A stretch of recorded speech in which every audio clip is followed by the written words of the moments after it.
apa gitu. Jangan cuma kami yang selalu mengajari orang gitu kan, tapi dari sudut pandang PIY yang sudah berinteraksi dengan gerakan kiri di Indonesia kurang lebih 20 tahun, itu sebaiknya gerakan kiri, gerakan kaum muda dan CSO dan segala macam ini dan gerakan hak asasi manusia dan gerakan lingkungan itu menurut kawan-kawan kita harus bagaimana sebagai pemantik closing statement? Ya, ada dua ini kan. Satu, pertama itu ada situasi darurat di Papua yang kawan-kawan mau tidak mau harus lepas dari sekat-sekat nasionalisme tadi, bahwa ya saya dari Merah Putih itu tidak berguna ketika kita menghadapi sebuah situasi darurat di Papua di mana eksploitasi besar-besaran, orang Papua sedikit lagi habis. Itu isu-isu yang sangat ini. Bahkan saya yang bicara Papua Merdeka rasa-rasanya merasa bahwa untuk apa saya bicara Papua Merdeka, ya saya bahkan sampai hari ini ya sama seperti Gaza kan. Gaza terpaksa ambil posisi itu walaupun dia dalam posisi yang dia tahu bahwa dia lemah.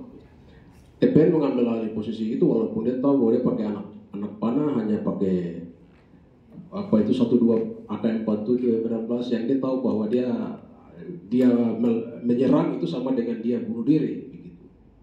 Dalam kita menghadapi situasi yang begitu, di sipil juga kita menghadapi situasi yang mau bergerak sangat susah.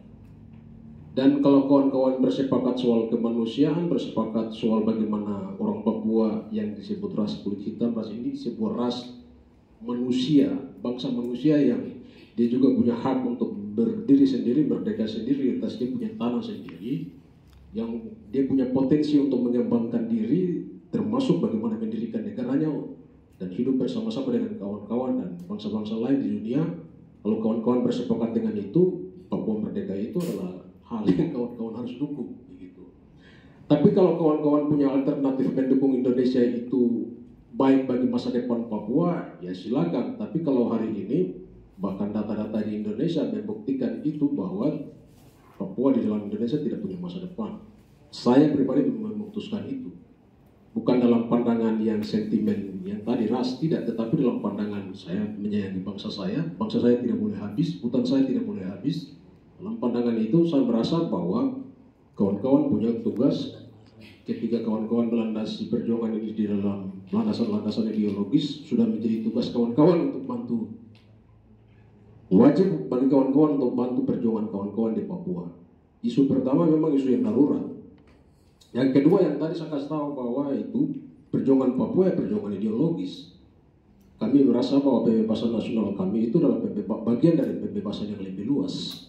Ketika Papua tidak merdeka, itu menghalangi demokrasi kita ke depan, menghalangi demokrasi di Indonesia, menghalangi sebuah cita-cita sosialisme yang kita mau menciptakan, mengimpikan bahwa sosialisme penuh itu harus terjadi.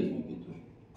Kalau sosialisme itu kita bisa bangun seperti yang siapa yang sekarang mantan PRD Budi Budiman bilang bahwa dalam NKRI kita lebih baik, bahwa orang Papua bisa menentukan hak penentuan nasib sendiri itu bisa dijamin oleh Indonesia dalam kerangka NKRI. Ya silakan, itu pandangan dia. Tapi pandangan kami di dalam NKRI, hak penentuan nasib sendiri kami sedang terus dicuri. Dan praktek-praktek itu berjalan sampai hari ini, dan tidak ada satupun yang Jakarta bisa kasih tahu kepada kami untuk berbangga hidup di dalam Indonesia. Sehingga kesimpulan orang Papua untuk berdiri merdeka sendiri itu kesimpulan yang betul-betul dari nurani, berdasarkan pada fakta-fakta. Nah, sehingga saya pikir solidaritas di Indonesia memang sangat susah. Ini isu yang paling sensitif untuk Papua. Kawan-kawan punya mulai bangun kembali dengan hantu komunis yang memang sangat susah ditakuti oleh di Indonesia. Tapi ditambah lagi mungkin hantu separatis lebih ini daripada hantu komunis. Tapi ya saya pikir segala sesuatu perjuangan itu pada awalnya kelihatan, ya selalu kita bilang kelihatan impossible, sesuatu yang tidak mungkin, tetapi pada akhirnya jadi sesuatu yang mungkin. Dan revolusi itu selalu digerakkan oleh segelintir orang duluan, tidak pernah mayoritas. Jadi kalau kawan Surya dan kawan-kawan merasa ditinggalkan oleh kawan-kawan yang lain atau merasa sendiri, saya rasa kawan-kawan bukan sedang mundur, tapi kawan-kawan sedang maju dengan kualitas yang baru.